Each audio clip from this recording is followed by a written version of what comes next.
Okay, Brian, we are rolling. How do we prevent dementia? Do healthy foods like cooked beans and cooked whole grains as well as fresh fruit contribute to dementia since they all turn to sugar? And you said sugar causes dementia? Well, one of the new terms for dementia or memory loss is stage 3 diabetes. So yes, by taking any form of processed sugar, that's everything from honey to agave syrup to white sugar, etc., is directly linked with that. But guess what? If you eat too many cooked processed carbohydrates, they also break down to sugar. Just it takes longer and requires a metabolism. So we have to avoid lots of carbohydrates. Small amounts, sprouted and cooked, wouldn't really bring up a problem for people. Any processed sugar has to be out. I wrote a book 25 years ago on longevity for the Swiss, and in that book I pointed out that nutrition is powerfully important. B12 deficiencies are worldwide chronic.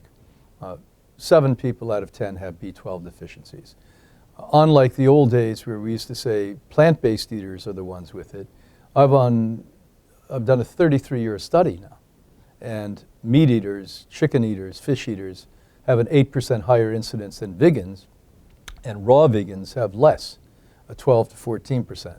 And the reason being is that B12, which directly feeds neurons in the brain, so when you're thinking and listening to me now, it's neurons that make that happen. Literally, the absence of B12, which is 7 out of 10 people, prevent the neurons from working and functioning the way they should. Another thing we know is Udo Rasmussen, who pretty much single-handedly put essential fats on the map in the 1980s and forward, has done a long study since the mid-80s and said that about 98% of us lack some level of fat in our brain. And remember, the brain is like a fat sponge. So it's mostly water, this fatty sponge, glial cells, and neurons.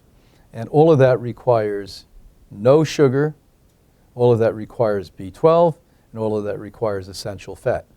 Now, the virtual sprout on the top of the pile of sprouts is brain use.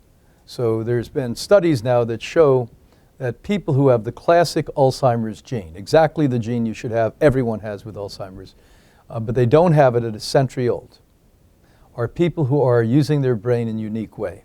We used to say crossword puzzles, now we're saying luminosity, which is a program made to get the brain to function in the way that it did at 20 and 30 years old.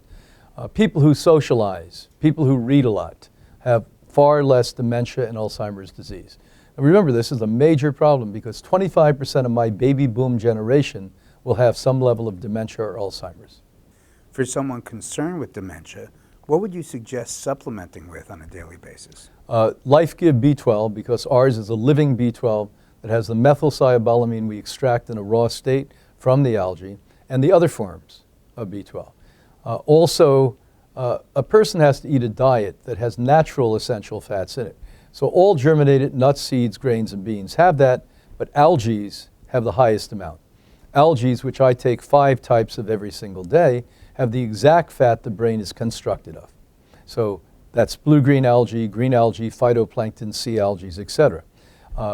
Sea algae produce the highest DHA, but also the blue-green and green algae. So we never have DHA problems with that either. You wrote a book called Killer Clothes. Today, many women wear stretchy pants or spandex pants all the time. Does this concern you from a health standpoint? It does. As bad as when I wrote the book 15 or 20 years ago, the clothing industry, garment industry was, it's becoming worse today. And they found decades ago, when they began to make synthetic clothes out of petrochemicals, that you can sell these things for practically nothing. So stores that used to have cotton and linen and natural fibers, you have to be very cautious now because they are lacing it with these petrochemicals. Now, why this is a problem, and it's very scientifically clear to any of us that bothered to look into it, is that all of these petrochemical fibers literally are estrogenic, that they're giving your body the idea that these are estrogens coming in. Now, remember, 92% of prostate cancer and 93% of breast cancer is estrogen derived. Every single cancer has an estrogen component to it. The way you think, your masculinity or femininity, depends upon it. If a man is using those clothes and perspiring and it's going directly into his skin, it will feminize him. When a woman does and it's estrogenic, their body's going to produce extra testosterone and they're going to masculate. So this is a dual problem, not just a male or a female problem. You've got to be very cautious about the clothes. Certainly start with organic undergarments, which are increasingly easier to find. Some of the better health stores online, you can find them. Some of the Japanese stores now have them, etc. And begin with that. And then as you buy clothes, at least natural fibers, all organic that you can possibly get. How do we make sure we don't get osteoporosis from weak bones? How do we keep our bones strong? What foods, supplements, or lifestyle choices prevent this? In all the 22,000 people I've worked with osteoporosis over the last half century, nobody gets well without lifting weight. So it's a weightlifting deficiency first, not a supplement deficiency. If you look at the US government, who hardly ever intervenes because they don't care, 3 years ago they came out and told women to stop taking calcium pills because they're made out of oyster shells, egg shells, even worse, chalk, which is a carcinogen. It's not absorbable calcium. It says calcium, but it's not. It does clog the arteries, specifically the one that creates stroke. So that's why they stopped it. Not because they were empathetic and compassionate, because they were paying about $9 billion a year for uninsured women with strokes at ERs. The second thing you have to know, there are some supplements that do help. Silica is one. Another one is biotin, a protein. Strontium, a mineral you need a little bit about that bonds calcium and magnesium. But without weightlifting, you will never recover. What's ironic about this, the skinny, very attractive girls who look like they'll never have osteoporosis are the #1 candidates. If you continue on, overweight, obese women who are carrying weight all day long have less osteoporosis unless they eat horrific diets than little skinny women who are doing aerobic exercise all day but not doing weightlifting. What is the exact steps you would take to rebuild the gut microbiome of someone who's taken antibiotics? What do you think about probiotics? Are they necessary to take daily? How does one decide which probiotic to use? There are so many of them. Is it more effective to take an enema of probiotics than do just take probiotics orally? Well, this is an incredibly important subject, so I don't want to just glance over it. #1, your immune system comes out of your gut bacteria. This biome of healthy bacteria was actually put there by your mother if you were breastfed. Colostrum comes out within minutes after the baby starts to begin to suckle, and that colostrum has all the healthy bacteria you need if you live 200 years. Nature had it there for you. MIT did studies 50, 60 years ago that said 2 sodas wipe that out, throw an imbalance. So you don't have to have a lifelong of bad eating as I did when I began. So that's #1. #2, it wasn't until 40 years ago that a doctor in California finally did the work that needed to be done.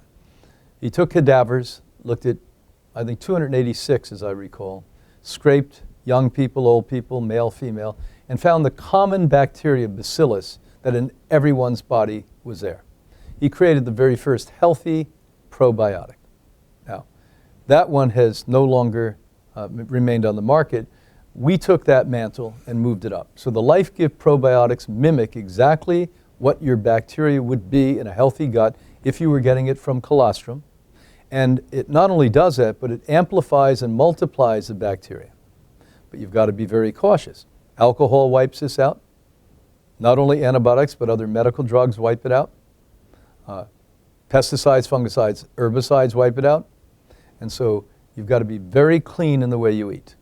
Taking it orally is something everyone should be doing on an ongoing basis if you want a strong immune system, which also spawn serotonin. So your psychology comes from this too. Most people don't realize people who are depressed with bipolar, schizophrenic problems literally have gut biome problems. So all of this matters. It matters.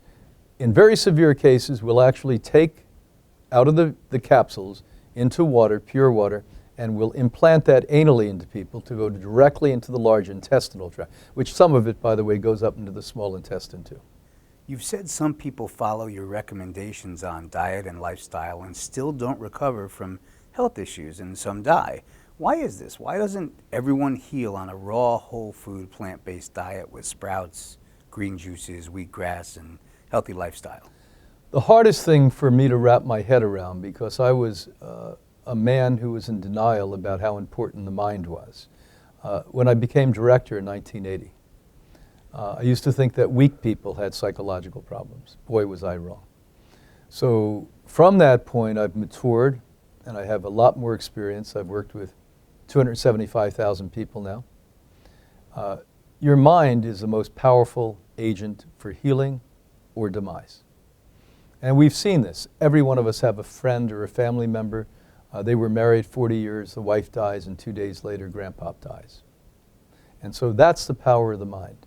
On the other hand, we have extraordinary evidence now that positive attitude instantaneously, within a second, reverses DNA problems and weaknesses. And this is quantum biology, an area that I'm steeped in and writing about in everyday practice in what I'm doing. So that's the concern. That's why everyone that attends Hippocrates' program gets psychotherapy. It is the most important aspect of healing. And when you change the way you view reality and how you feel about yourself, you will eat right, you will exercise, you'll forgive the problems, you'll resolve the issues. Most people are carrying burdens that are unnecessary to carry. There's no reason for it. Sadly, we have such little substance in our society today, within our individual lives, that we create substance out of negativity. And pressures do make diamonds, but by the way, pressures kill people too. So resolution of the head and clean diets are how I see people recover. And on the other side of that, I've seen the sickest people you can imagine. People who have been thrown out of 5 doctors' office and told they're going to die, recover completely because of the power of positive thought and eating a diet that is pristine and clean and life-building as a Hippocrates program. Do whole food, raw foodists ever get type 2 diabetes? No. If you're eating a whole food Hippocrates diet, you'll never get type 2 diabetes. If you're eating a raw food diet with lots of fruit, lots of sugar, lots of processed food, yes, you can get diabetes. Who gets diabetes number 1 are meat eaters, egg eaters, fish eaters, chicken eaters, turkey eaters. And why? Because in the recent 5 years, we realized that what spikes insulin even more than carbohydrates and sugars happens to be animal-based foods. So can you imagine being the old Brian? All I ate was carbohydrates, breads, pastas, potatoes, and meat, and eggs. And so everything that I was eating was spiking my insulin levels.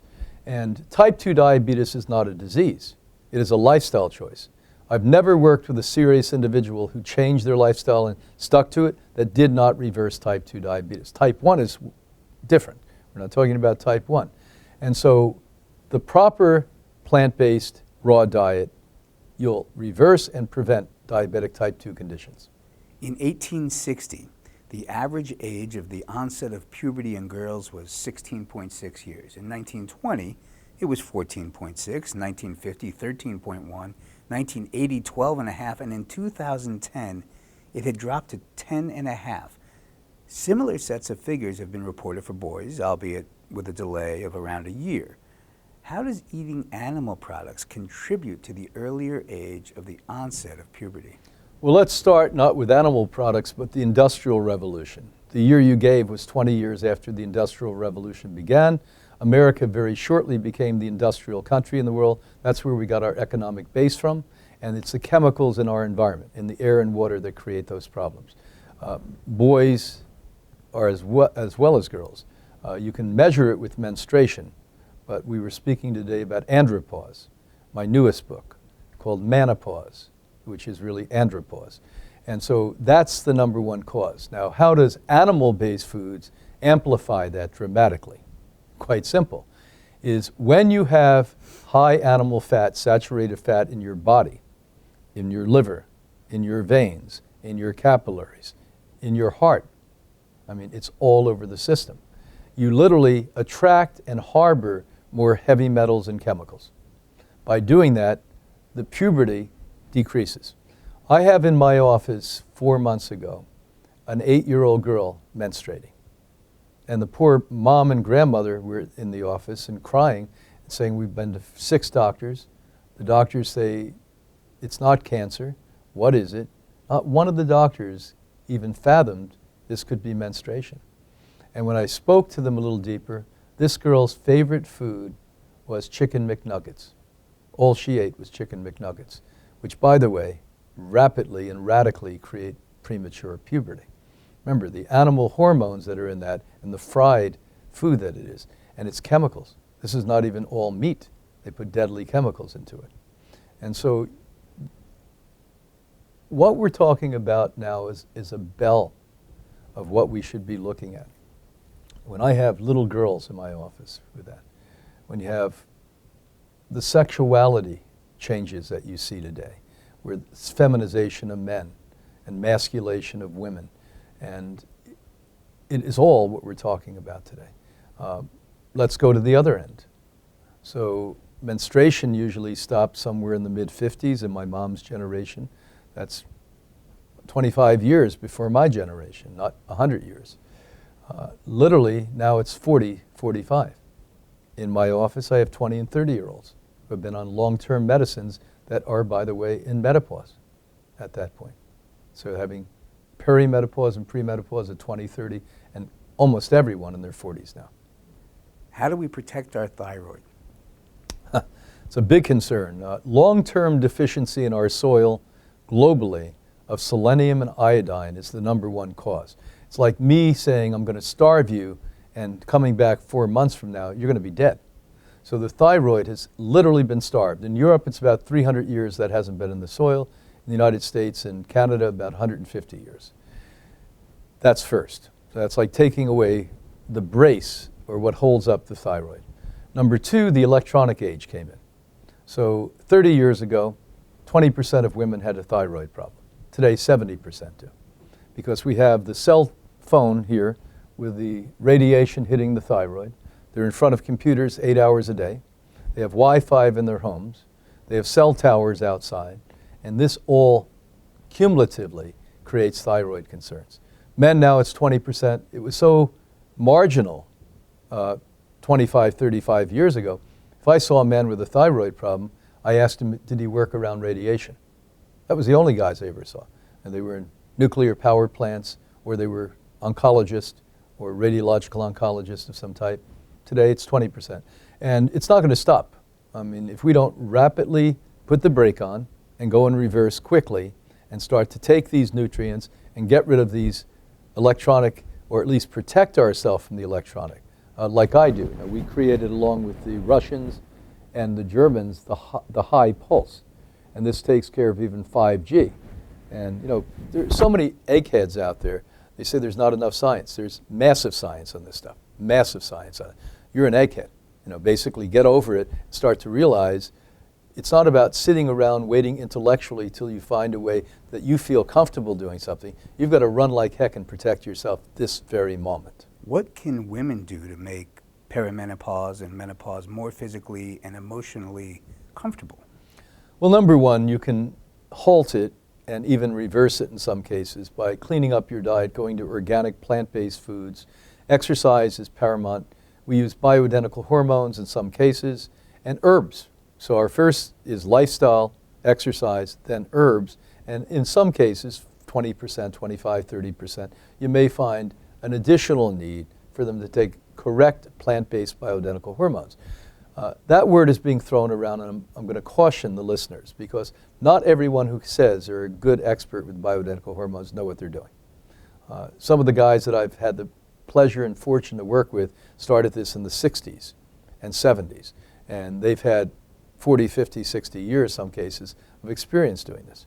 And because of that, I've had the grace to learn what others haven't.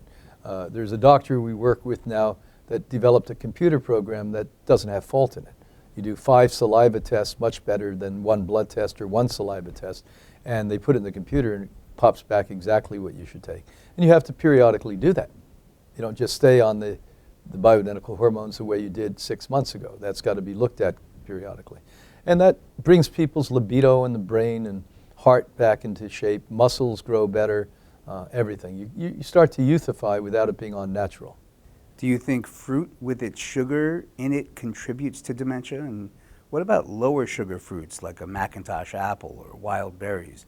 What are your beliefs based on?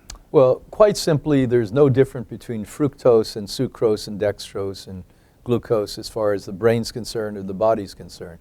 As a matter of fact, the leading authority in the history of cancer research, Thomas Seyfried, basically tells you that sugar from fruit causes more cancer than any other sugar. All sugars make you fat. Fruit sugar actually metabolizes like fat, reducing oxygen, fermentation, and you look at the Warburg effect from 1924, won the Nobel Prize in the early 30s.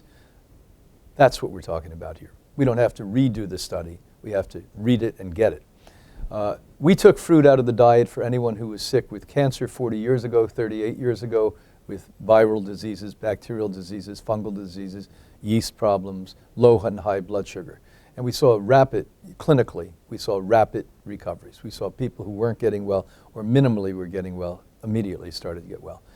It's a done deal now. It's a science. Even Anderson did a study that said stop eating sugar. Sadly, the doctors there don't know it, but they came out with that study.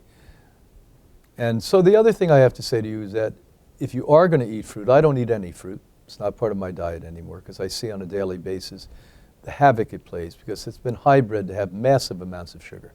So the sugar today in fruit is 30 or 40 or 50 times higher than the original plant would have been 500 years ago. Secondly, your pancreas no longer breaks down the sugar. I mean, the original diet of man, ironically, was fruit. You look at the work of Dr. Richard Leakey, who's the most important anthropologist that ever lived. He said, what we ate is fruits and vegetables, greens, mostly fruit. It's a perfect food. And, it pops down from a tree, you pick it up and eat it, spit it out, another tree grows. But the problem is we hybrid and hybrid and hybrid, and the pancreas broke because we started to eat processed sugar. So now when the fruit sugar comes in, or any sugar comes in, it spills over because the pancreas doesn't regulate it and make it a food for the cell. Remember, glucose is an incredibly important food for your cell. Your energy wouldn't be here at all. And lettuce has glucose in it. So to say we don't get any sugar, every plant-based food has sugar in it. A mango has massive amounts in, lettuce has what your body can handle in it. Now, the original mango was probably perfectly fine when the pancreas worked. So this is no longer a theory, it's a real science. And those of you who are saying moderately to your patients, fruits and vegetables, wake up and read the data, read the research. You always say you live by data, we don't read enough data, because that's what the science tells us today. Is there a danger in having low cholesterol?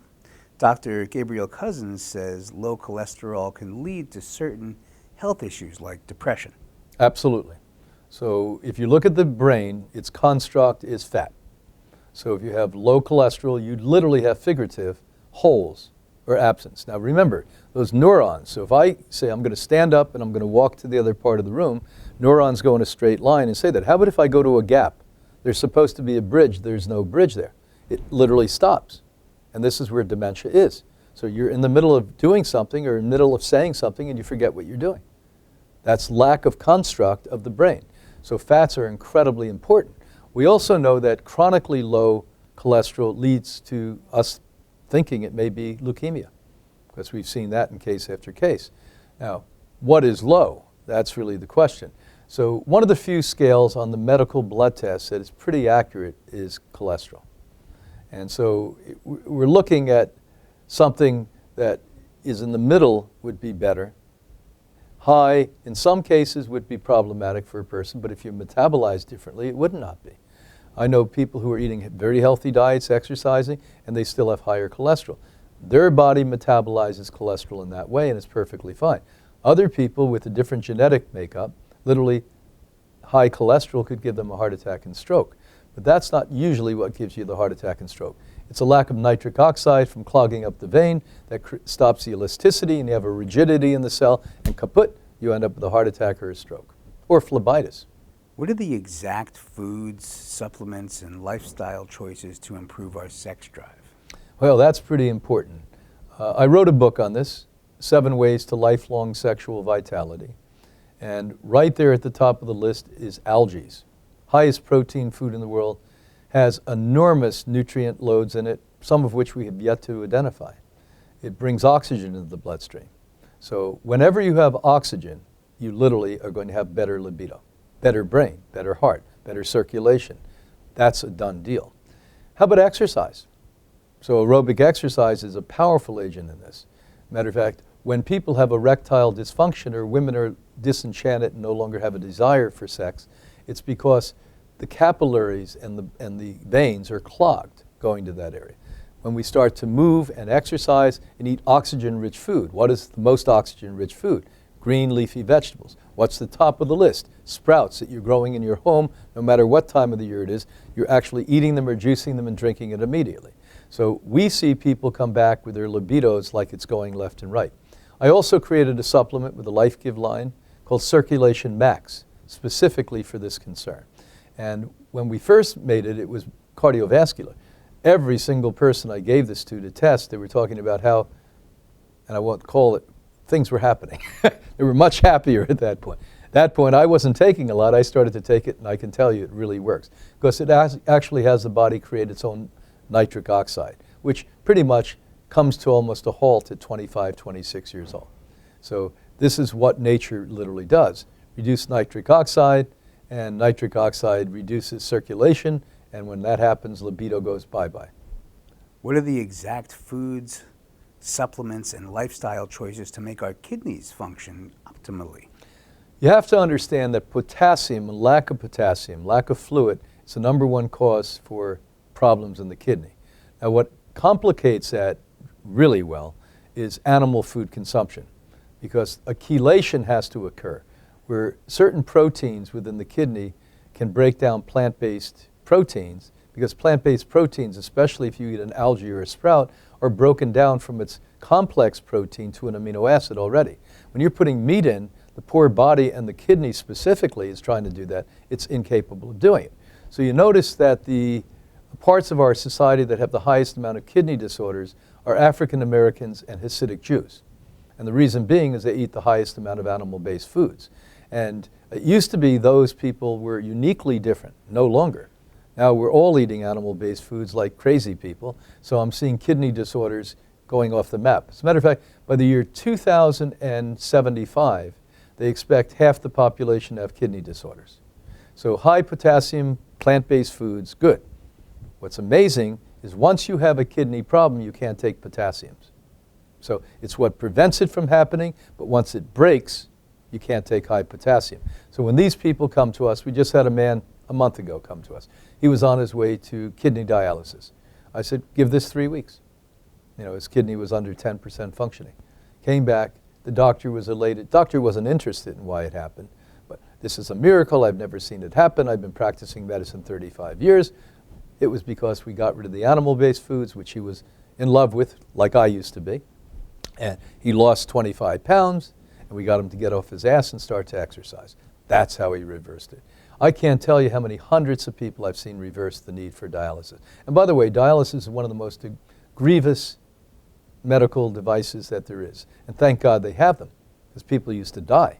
Now at least they can keep people alive, but you're hooked up to a machine 3-4 hours a week, 3 days a week. You never get off the machine. You have to be close to the center that does it. Are green vegetables and sprouts enough to get all the protein and nutrition we need? Or do we need to add beans or whole grains and nuts to our diet? No. Sprouts remember, sprouts and greens are what the gorillas eat. Gorilla is the strongest creature in the world, anatomically 98% exactly like you and me. Literally in nature, take the plant out, clean the root, and eat the root, the sprout, and then eat the greens. Next, gorillas do not eat fruit. Monkeys eat fruit. And so you have to know that much of what you've been taught is nonsense. You also said, do we need beans? Guess what? Beans sprout. Nuts sprout. Grains sprout. Seeds sprout. Every time you eat any of the 4 I spoke about, you need to germinate them first. And now they go from something that your body has a difficult time digesting, even me, terrific digestive tract. I eat nuts and seeds, parts come out whole. And when I germinate them, that never happens, because it makes it digestible for the human body, makes it into a plant, not a condensed seed. Remember, the seed was there to create a mother plant that produces thousands of other seeds or hundreds of other seeds. So it's compact. You give birth to it, let it open up, all at once it becomes quite much like a vegetable. What are the supplements that all raw food vegans should be taking? All people on the earth need B12. So as I pointed out earlier, this is not a vegan problem, and certainly less a raw food vegan problem. It's an everyone problem. And why that is that our anatomy has radically changed over hundreds of years. I did some research both at the Harvard Medical Library as well as NYU, where I looked at sketchings and paintings of the large intestine and small intestine from 700-800 years ago. And it looked radically different. I saw 28 different books, and it was all similar. And over time, starting 300-400 years ago, you started to see a difference in it. Anatomically, by a couple hundred years ago, it was radically different. And in the 20th century, when we started to film this, it now has become significantly different. The little pocket that used to be at the very bottom of the large intestine no longer exists. It's sort of shriveled up, and what's there is an appendix now, which somehow medicine thinks God made a mistake. It's a very important part of the lymphatic system. It actually lubricates the large intestine, and it's a major filter there. So what you have to understand is that a lot that we've been taught is wrong, and we're learning a lot. I just hope that we're willing and humble enough to change when we find new things, but sadly they institutionalize them and make it almost like religion that you can't change anything. And this is why science often creates problems, because people are rehashing something from 50, 100 years ago, because that's the law, rather than looking at the latest science. Sadly, what we know is when we find something revolutionary, it usually takes 25 to 45 years to come into the mainstream, and much of it never comes into the mainstream. Do whole food, raw foodists ever get heart disease or heart attacks? Sure you can, but it would be very hard to do that. And stress is as big of a culprit with heart problems and strokes as anything else. So you could be a very stressed person eating good food. Grant you, it's harder to be stressed when you're nourished, but there's halfway people too. Beyond Burger, I'm happy it's around, but it's not a food. Impossible Burger, happy it's around, it's just not a food. As a matter of fact, it's genetically modified, some of this. It has high amounts of cooked oil in it. Not great for you. Would I prefer people eat that than a hamburger? Yes, for a selfish reason, because at least they're not destroying the planet Earth when they're eating those, quote, foods. But the truth is, people eat a lot of that kind of garbage and they think, well, I'm not going to have a heart attack. You may have a heart attack and stroke. Will you have as many, as often as you would if you ate steak? No. Or ate fish? Yes, fish creates heart attacks. The landmark study that was done on that was done in Finland. Remarkably, the Finnish government was so competent and loving a quarter of a century ago, they said, we've got to get people off the food we're eating here in Finland. They were dying at a higher rate than Americans, which is shocking from bad diets. And they tried to move them to the fish diet, but they had legitimate scientists there in Finland at the universities, and they said, okay, let's do a control group. They took over 280,000 Finnish people. They divided them in half. Half the group ate fish and took fish oil. The other half did not. The group that took fish and fish oil had double the heart attacks and strokes. Harvard University tells you that all this stuff you hear about fish oil is completely bogus. But more important, the International Organization for Oleic Acid, essential oils, have never condoned fish oil. If we already have root canals or implants or metal in our mouth, how do we protect ourselves from health issues related to this? Are there health issues related to this? Well, one of my colleagues, he's at the Institute as we speak, Dr. Rao, he's an MD, runs a wonderful center, Peristalsis, in Switzerland. Before he even works on a person who's ill, he removes all of that. This is damaging and dangerous stuff. How dare them back in the 1800s tell us that mercury is bad everywhere else, but you can put it in the teeth and somehow magically that doesn't hurt you. How dare them put root canals in that actually put infections systemically throughout your body. And people come to us with cancers and heart attacks and strokes because of that. Even diabetic conditions go up more with that. So this is an area that mainstream allopathic medicine disacknowledges, somehow says the mouth is not connected to the rest of the body. Just to show them how wrong they are, your anatomy started with the mouth. When the human species started, our gastrointestinal tract in the mouth was the first thing that we were. And then everything grew out from that. Please, people, the arrogance have got to go away. I have seen so many people deadly sick, and some died, by the way, because of this unfortunate event that we called modern dentistry. The good news is there's organic or biological dentists who know a lot about this, who safely take the mercury out. Incredibly important. Do not replace it with metals. Replace it with amalgams. And the best of all are zirconias, which are what they make false diamonds out of, hard as a rock, harder than a rock actually. So these are the things you have to know. Root canals are even more dangerous than the mercury, believe it or not. And even the implants I have a real problem with. One of the many films I did, I was at a medical school, naturopathic medical school in London, and they asked me to do a night on dentistry. Now, I didn't know enough about dentistry, but I studied dramatically for about 2 days, and I did a pretty good job for the lay public, not for dentists. For the lay, so you may want to look at that on YouTube. So I did it on dentistry. It was at CNM, probably 5 years ago. Professor Thomas Seyfried of Boston College said cancer's fuel is glucose and glutamines. Yeah. How can you starve your body of both of these? Stop eating sugar, which we do at Hippocrates and have for 4 decades. Glutamine's a little trickier. So healthy plant-based diets has little to no glutamines in it. But even them, we're trying to find a natural way. Dr. Seyfried and I have talked about this on several occasions. A natural way rather than a chemical way. Currently they're using chemicals and they're getting a fair result. Fair is not good enough. There's nobody who's really challenging Dr. Seyfried. He's done the work. He put the book out. He put the research out called Cancer as a Metabolic Disease. And why we resonate with one another is that although we didn't do science nearly at the level he did, we've done clinical work looking at people. He gave us some of the understanding we didn't have before. The glutamine is sort of new to me. I've known about that since 15 years with him. But the fact is, that's the one that's a little tricky. Eating a good Hippocrates plant-based diet, you're going to dramatically reduce the glutamine rather than conventional mainstream things. And the fruits have to go. Nobody with cancer should eat any sugar, period. And by the way, if you eat too much of it, you can get cancer. What are the 10 most important supplements that everyone takes? And what are the next 10 most important after that? Well, let's start with number 1, B12, which everyone requires. Everyone else doesn't require that. I mean, B12, everyone needs. The second one, I can't say everyone can have. I'd prefer you all took algae. Let's go through the list again. Number 1 would be blue-green algae. Number 2, its brother or sister, chlorella, a green algae. Number 3, phytoplankton. This is grown in man-made vats around the world. The Dutch are doing the best job of that. The next one are sea vegetables. Now, before we leave that area, remember the very first life form was blue-green algae. Second life form were sea vegetables. And then we went to grasses. So then it would be the green powders that are completely raw. Years ago I did research and found out that 6 out of 10 green powders that were told to be raw were not really all raw, because they have no laws that govern that have to tell you the truth on that. So you would use a high quality one. You know, we manufacture, but others manufacture high quality ones.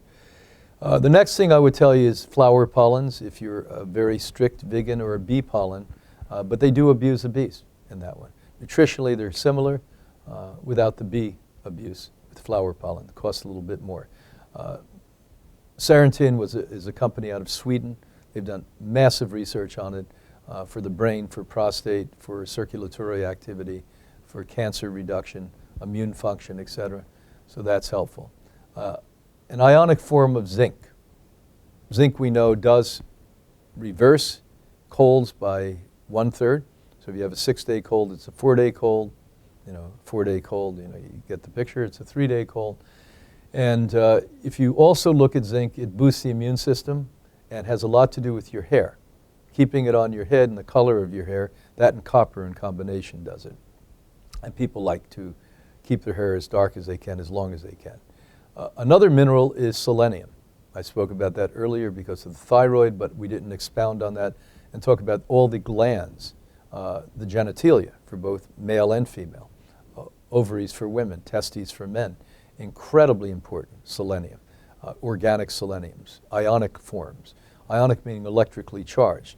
There's a wild difference between the kind of minerals that are usually bought at a health store and real minerals. Real minerals, like you get from food, have an electric charge, and that's how the cell absorbs them and utilizes them. We go back and talk about ground up rock, that most minerals you're buying, all it does is cause hardening of the arteries. It doesn't give you minerals. That's a non-organic mineral. So ionic selenium. I'd also like you to take magnesium. One of the things that I rarely lack anything every 4 or 5 years, although I'm getting magnesium from eating raw almonds all of the time, high magnesium diets. Wheatgrass has magnesium in it. I'm drinking that every day. But when you get a whole lot of activity going on in your life, I lift heavy weights 3 days a week. I do aerobic exercise 7 days a week, sometimes 6, but usually 7, an hour, 2 hours, go on 2.5-hour walks. You can burn out magnesium. It's a muscle relaxant, and nobody wants to lack magnesium. You want an ionic form of that. And another way to do it is they have the magnesium oils, placing it behind the elbows, behind the knees, right left side of pubic hair near the hip and the heart. Another good way to get magnesium. Another thing I would like to talk about in some cases, it took away a disease called scurvy, is food-based forms of vitamin C. In my book, Supplements Exposed, I blow out of the water the supplement industry. Obviously, it wasn't sold very often at health stores. But what I point out factually is 91% of all supplements on the market are deadly chemicals made in laboratories. They don't even resemble food-based supplements. There are 9%, 8% food-based supplements. That's the only thing I use, the only thing I sell and promote and tell people about. And that's powerfully important for you to understand. So taking a lot of different vitamin C doesn't help you at all. As a matter of fact, it weakens you in the form of ascorbic acid, which is 97% of the market is this. In my book, Dr. Scarborough, a colleague, stopped just before I was ready to publish it, and she said, "You're describing this in a too heady way." She said, what you do is tell them that vitamin C is a pie chart with 8 pieces in it. And ascorbic acid is one of those. If you're only taking that, you're missing 7/8. So when you put that chemical supplement, isolated nutrient into the body, the immune system attacks it. So how is that going to make you healthy? It does the opposite. And when you go to an alternative doctor, unless they get the vitamin C from cassava, a root vegetable, and Europe more often, beet greens, you literally are going to weaken your body by taking the very IV they told you was good for you. Alpha-lipoic acid. The Italians discovered this by mistake. It's a protein from that. What it does to the immune system is phenomenal. Now we're going to go on to glutathione, number 11. Glutathione's magic. It's a molecule that literally is the jet fuel for mitochondria. Mitochondria is, this is a really interesting story. I talk about this in an upcoming book, Quantum Human Biology. It's literally a life form that adapted itself to the human body. So when they test DNA, mitochondria, which was in every one of your 100 trillion cells, isn't human. But it literally hijacked the cells. And I literally believe, I actually believe, and I can give you, if we had time, history on this, that the human species would not have survived without mitochondria hijacking our cells. So the thing that makes that the energy source of the cell, what could be more important than that? Literally, figuratively, the brain of the cell is glutathione. And when you look at, for instance, diseases like dopamine reduction in Parkinson's disease, glutathione helps that. When you look at getting all the cells, the fighter cells, the killer cells in the immune system, geared up and with more energy, it can fight every disease known to man. It's an anti-aging element too. And they finally made an oral form, but our medical team at Hippocrates IVs it. We jack them up and then keep them at that level by liquid oral form. Most of it on the market is a sham. It doesn't work, doesn't break down. I did studies on the 6 that existed 15 years ago, and 2.5, 3 months later, tested, nobody had more glutathione. The new ones, you get glutathione, and IV glutathione, tremendous. We actually vaporize glutathione for lung problems. So we started that about 3, 4 years ago. So if somebody has COPD or lung cancer or can't breathe for some reason, it's amazing. You vaporize it and you take it in like a mist, and it just heals the inner lining of that very soft cell tissue. What's wrong with eating wild fish from deep fishing in cold, unpolluted waters? Well, there's no such thing as unpolluted waters. As a matter of fact, one of the things I pointed out, a study in the North Sea in my book, Killer Fish, was that they used to believe, and I would have said this too, that fish 200 or 300 miles off the coast were actually less problematic than close to the coast. They found it the opposite, that ones closer to the coast were less polluted. There's not a fish on the planet Earth, including the great north, where nobody lives, that doesn't have heavy metals, plastics, pharmaceutical drugs, etc. Exeter University, where I've lectured before, it's an Ivy League school in England, came out with a study 2 years ago that said the average British person who only eats 3 servings of fish a week, who does that? I used to eat that a day. 3 servings of fish a week literally will have 2 ounces of plastic in their body by the end of the year. Imagine the second year and the third year, et cetera. What do you think putting plastic wedged into the cells and the organ systems of the body will do? Every bit of fish has pharmaceutical drugs in it.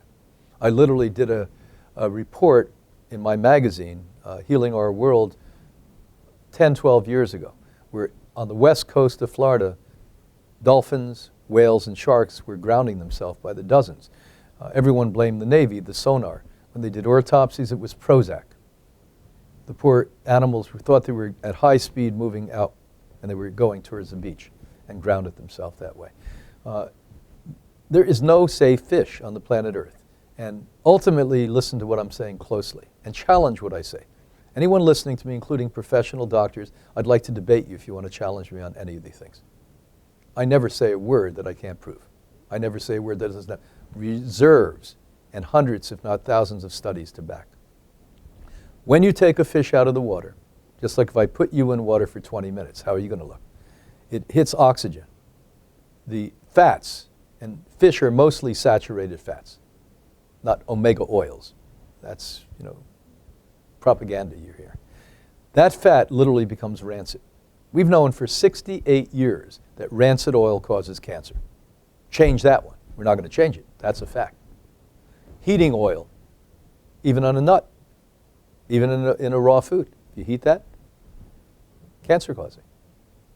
And when you have a fish, it's already a carcinogen. Go back to the study I just mentioned from Finland. We can't redo that study. Who's going to do 280,000 people and say, by the way, the people that took fish and fish oil had double the heart attacks and stroke? And they're telling you, the whole alternative doctors, fish oil is good for you because you get DHA? Where the hell does the fish get the DHA? From the algae. Take the algae. I don't have a DHA problem. I'm 70 years old. My children never ate an animal food in their life. Never had a DHA problem. The advantage is we get all of these tests wholesale. We test ourselves all of the time. What's wrong with bone broth? I've seen a lot of shams in the decades I've been doing this work. Bone broth is the biggest sham. To tell people, and their vanity gets to them, that you taking sick bones from chickens and other animals, and which are heated, by the way, by law to 400 or 500 degrees to make them into that deadly powder, and then you take them and eat them, that's going to make your complexion better. If I were a con man, I'd sell you swampland and I guess you'd buy it. This is why politicians get away with what they do, because people are really feeble mentally. This is a sham. What creates collagen is silica. What creates collagen is the same thing that creates bone, biotin. This is what creates it. And so why my hair doubled in thickness 35 years ago when I started to take silica in a year is because that's what it does. It actually makes everything, every cell in your body stronger and healthier. And guess what? Your skin is cells. And when you start to look at the nonsense, no wonder the natural health industry is easy to look down on and to point fingers at, because a lot of nonsense comes out of the natural health. Not as much as the mainstream allopathic research industry, but by the way, they have more money to hide the nonsense. We're just transparent with this stuff. And so when you tell people idiotic things like that, we become suspect. You recommend eliminating processed sugar and even reducing fruit. How does someone know how much fruit their body can safely process before it is too much sugar? If your blood glucose is in a healthy range each morning, does that mean your body is successfully managing sugar and you can continue eating fruit in the amounts you are currently eating? If even a healthy person did glucometer test, what a diabetic does, you can buy these, by the way, fairly inexpensively at your local pharmacy. you would see the gyration of blood sugar even in a healthy person, a stable person. So what we read in the morning isn't at 12, and you have to cumulatively over time look at this. That's what we do to determine if a person has a problem. We used to do, not we, but mainstream doctors did glucose tolerance tests, laborious, hard. Glucometers do this in a month or so, much better. Now with that said, when we were still in Boston, the Institute was pioneered and created in Boston. We were the very first lifestyle medicine institute on the planet. We created that back in 1956. The good news is we had a lot of great researchers and scientists that would sneak into the Institute and say, let's do some work tonight when nobody's around at the labs. So at Tufts University, at Boston College, at MIT, and I was the assistant. I wasn't a researcher, of course. I went over and we did a study on how much sugar you can put into the bloodstream before it becomes a problem. And here's the numbers to make this understandable by the listeners out there. When you're really healthy, and what does that mean? You have no signs of cancer, no signs of viral diseases, no signs of bacterial diseases, no signs of fungal diseases, no signs of yeast diseases, no signs of low blood sugar, which is what, hypoglycemia, or high blood sugar, which is diabetes. That now takes it down to about 15% of the population we're talking about, and the number's similar. So you can eat up to 15% of your diet is ripe, organic fruit. Now that caveat's a problem. Where do you get ripe fruit? Unless you grow it in your backyard or go to You Pick strawberry place or You Pick apple place, you don't get ripe fruit. There is no commercial, including organic, fruit company that picks fruit ripe. Now that adds a whole nother dimension because unripened fruit is highly acid and pits the bones, pits the cartilage, makes hole in your teeth. And the worst of all isn't white sugar, it's dried fruit. It sticks to the teeth and in between the teeth it actually pits it. Any competent dentist is going to tell you that. So be very cautious. So if you're really healthy and don't have any of the above problems we talked about, which most of you have, you're really clean, 15% of your diet by weight. So if you eat 10 pounds of food over a 3-day period, 1.5 pounds can be, but only can be, ripe organic fruit. If it's fruit that's not organic, they spray like it's going out of style. What do you think about olives and avocados? Is there a limit on how much of this we can safely eat? How concerned are you about the salt in the olive jar? I'm very concerned about the salt, not so concerned about the olive. There are people today who are very monolithically looking at things and saying no level of oil is good because it coats the vein and then the nitric oxide doesn't grow. I'm not of that school. We have been very successful for 64, 65 years helping people recover from catastrophic problems and maintaining our youthfulness. And we don't preclude oils, we just minimize it. Now, one of the things I'm going to change, which I would have told you something different 5 years ago, is avocados have now been proven scientifically to reduce fats in your arteries, reduce plaques in your arteries. So a lot of the alternative docs like this tell you, don't eat avocados, bad for you. Well, there's scientific data, good, solid, great university scientific data. Says you want to reduce cholesterol in your arteries, you can do that. We also think salt is always bad at that level, but if somebody's really healthy and they eat a handful of olives, as I do once in a while with a little bit of salt, knock yourself out. But what we see at Hippocrates, because we do put this out as a bridge for people, is they have no sprouts, no greens, no lettuce, but what they have is a pile of olives. So we've got to caution ourselves with that. And by the way, avocados are part of the berry family. It's a very interesting berry. How do we protect ourselves from 5G wireless? Well, I'm going to tell you a story about this. Number one, I hope it's still online. The industry will take it down. The most important documentary on 5G is called 5G Apocalypse. Please look at it. On my podcast and radio show, I interviewed the young man that created that documentary. He, as I knew in the past, brought military people on that said 5G for at least 75 years has been used to maim and to kill people. And one of the men on that documentary, who's a British soldier, former British soldier, said when the Irish were acting up, they'd send them out with the 5G, and they'd hit them if they send them to the hospital. The whole group would go to the hospital. They raised it by 10 more volts or megavolts. They send them to the morgue. So this has been used. At Hippocrates, about a year and a half ago, I had a former CI man that sat in my office with Anna Maria and divulged the same information before I knew anything about this documentary. I created a meeting the end of last year with a man who's rolled out 5G throughout Europe. He's Portuguese, lives in Norway. And it was very difficult for me because I went in there with upset and anger, and I started to realize I had empathy and compassion for him. He was really excited about this. He said, "You guys are in healthcare," he said to Ann and I. He said, "Do you realize this is going to save lives?" He said, "What's happening now is when somebody's on a highway and they've had a catastrophic accident and nobody's there, the guy on the cell phone that was the first car that stopped, we can immediately get him to talk to the doctor or the ambulance people who are on the way and keep the person alive." So I calmed down a little bit and I stopped being assertive and aggressive at that point. And it was better.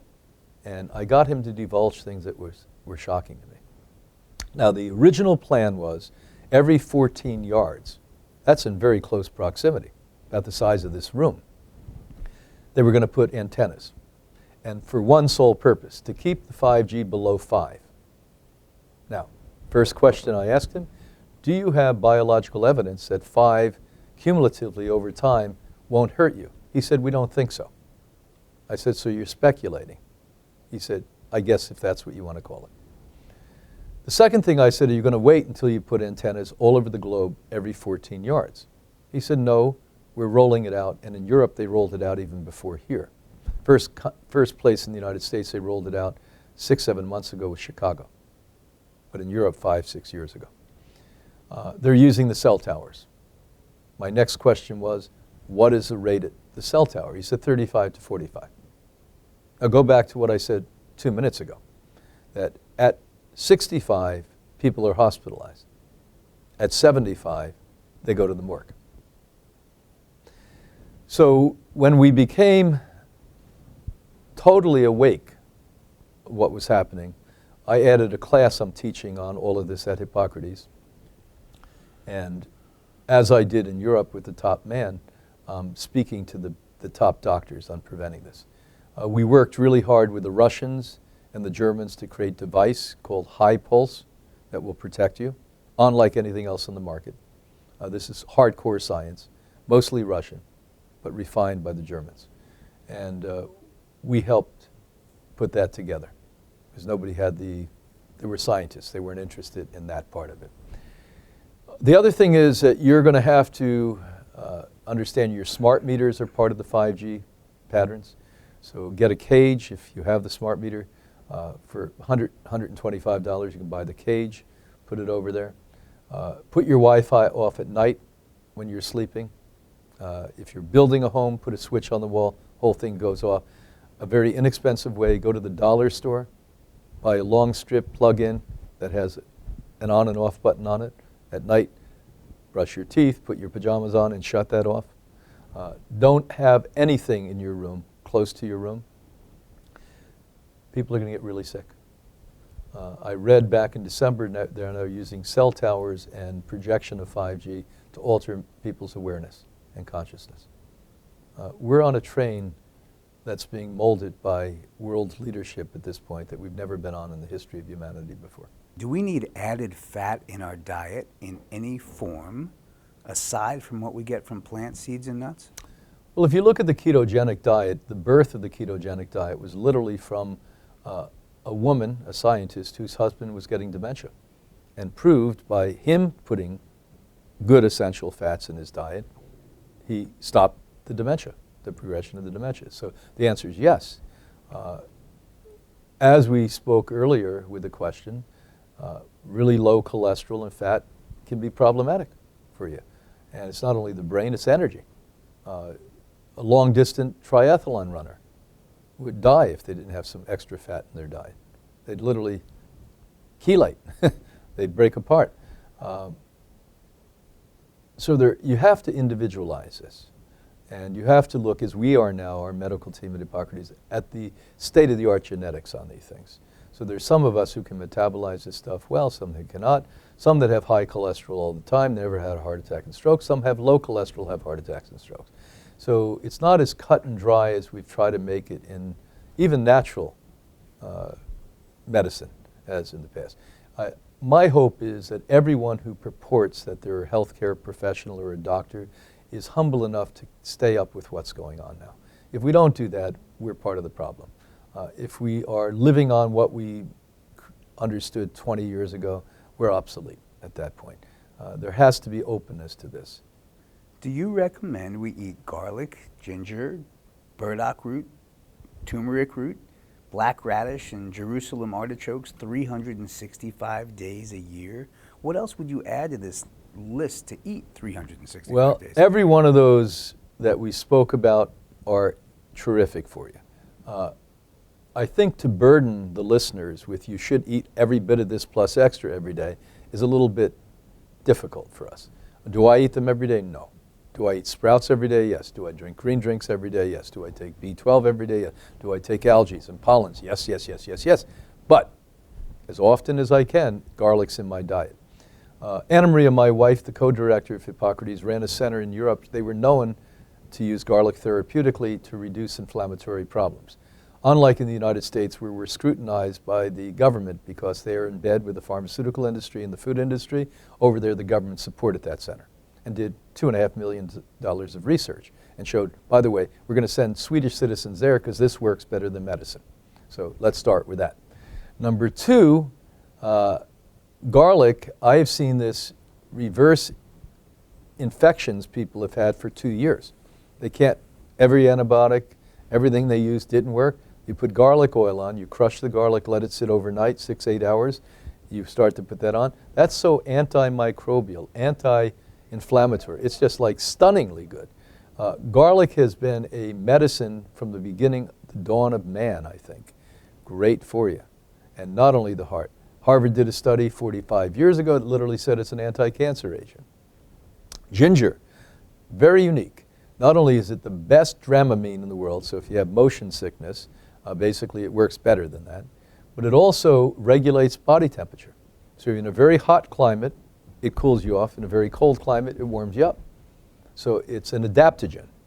It actually is a plant that doesn't make one thing happen, it regulates and makes balance happen with that one. If you look at burdock root, when I was a macrobiotic and helped Michio Kushi write one of his books called The Macrobiotic Way, burdock root is phenomenal, but if you cook it, you're going to lose most of it.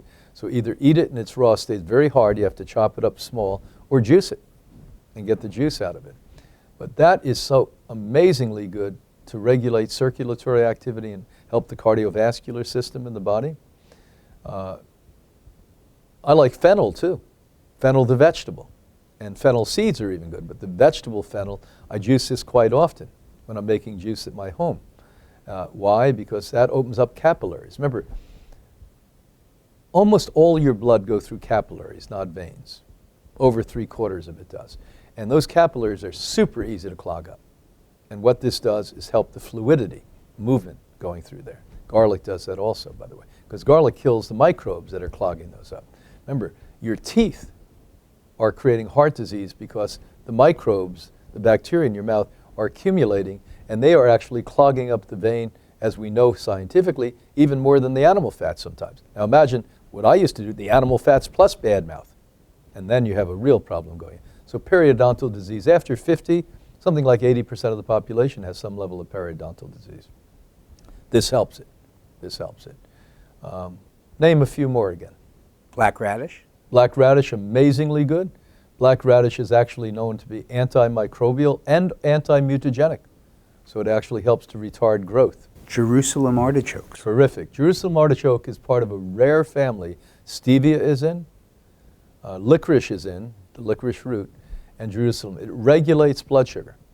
So Jerusalem artichoke in the United States often called sunchoke. Literally, if you juice that, terrific stuff.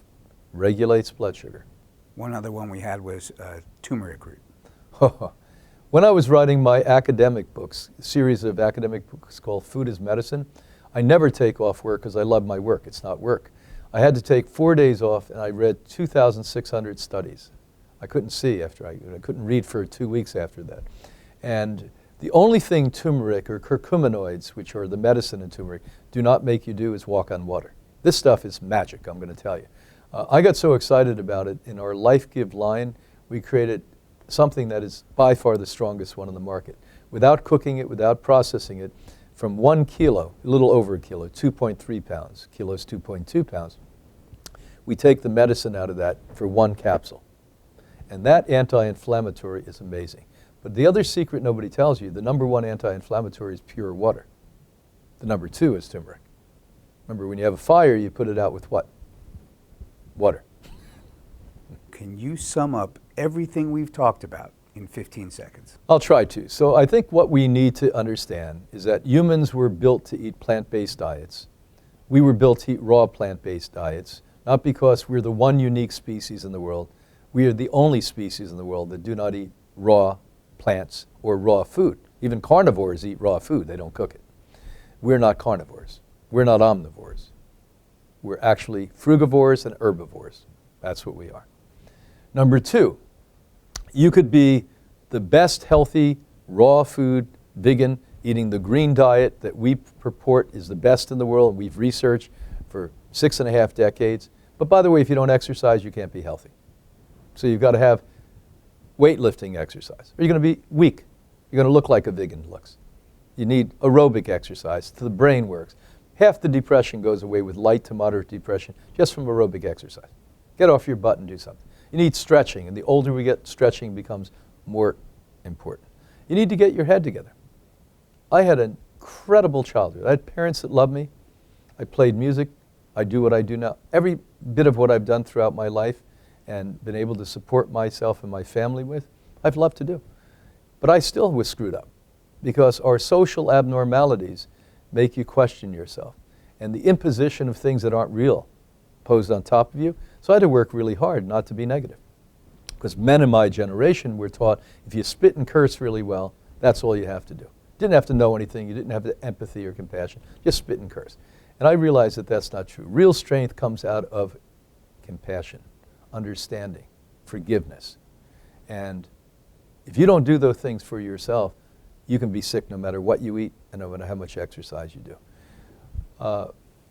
I hate to use the word spiritual because it's corny and most of the time they incorporate it and make some wacky religion out of it. But we are all connected to a greater universe. And that universe, by the way, is what we need to tap to on a daily basis.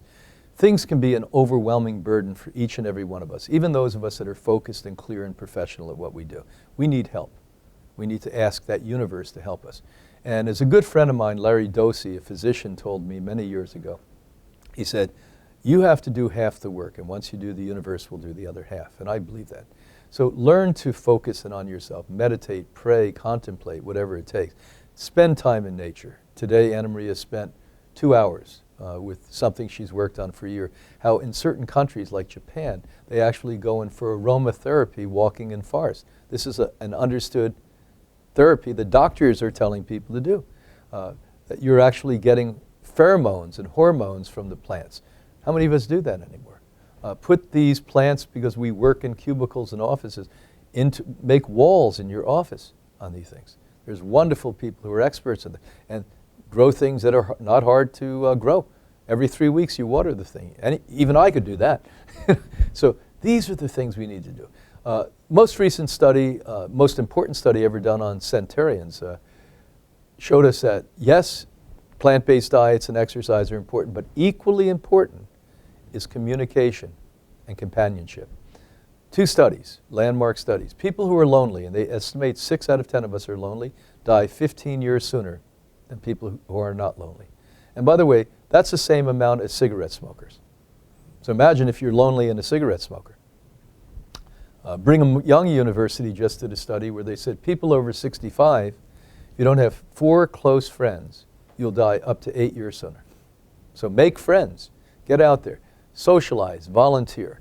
All of these things are important for us. And most important, there are people like me and others who love to help you.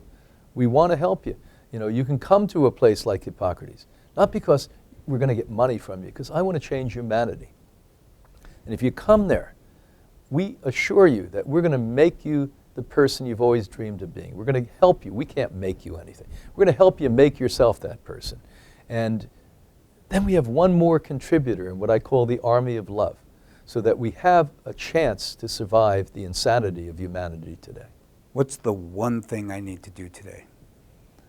You need to love yourself today. If you love yourself, everything else falls into place. That simple. When we doubt ourselves, when we hesitate, when we're tenuous, the world stops with us. Why is it important for you to come here and speak at the Real Truth About Health conference? When Stephen and I 8 years ago talked about this, it was a concept, and then Anna Marie and I enlisted in his army of love. You are being swayed by special interest out there. For instance, the internet now, we know that major pharmaceutical companies are putting billions of dollars in to discourage you from alternative health care. This is how they make money. We know that they're on YouTube holding back 8 to 9 million videos on alternative health care and people who have reversed disease. Those platforms are gone at this point. The Real Truth About Health is the only authentic platform that truth tellers come to globally, and out of the kindness of his heart, for free, you can watch truth tellers. You can come here, as I'm sitting at the Real Truth About Health, 10 days for free, from 9 in the morning till 9 at night, and listen to the world's leaders that will, by the way, be the #1 truth tellers on the planet for their subjects. These are not lightweight people. And a lot of you need that, because you're putting on the television, you're seeing commercials, you're listening to bogus research. Almost all research is paid for by somebody, and the result is given before they even start the research. It's checkbook research is what we call it. And you think some scientist, somewhere, some government's watching out for you. You've got to watch out for you. The Real Truth About Health will teach you to do that. We don't want devotees. We want educated, knowledgeable people to say no. We're not going to go down the road to let 5G kill my children and myself and my family and my loved one. No, we're not going to eat pesticides and fungicides and herbicides on our food. No, we're not going to be negative and be part of the cheerleaders for some crazy idea that has nothing to do with reality. The leaders know. They divide and conquer. So they have you believing there's this side and that side. There's one side, the human side. We don't want you to go out and say, oh my God, they're seeding the skies, which is a fact. So we're all going to die. When you change your heart and you change your consciousness, we stop insanity. Throughout history, it's happened. Mahatma Gandhi showed us that. Wiped out an empire with love. Mandela, who had every reason in the world to come out and jail the people, loved the people and became president. Martin Luther King, who I had the privilege to listen to and get to know Coretta very well, one of my best friends and mentors in the world, proved to us that love heals everything. And they're not special people, they're just people living at a human level. You're just not living at a human level. If you're not jumping up every single day of your life happy with a passion to do something, find that passion. Join together with people like the Real Truth About Health. We're going to make everything okay. We just have to keep marching in the same direction. Don't doubt yourself.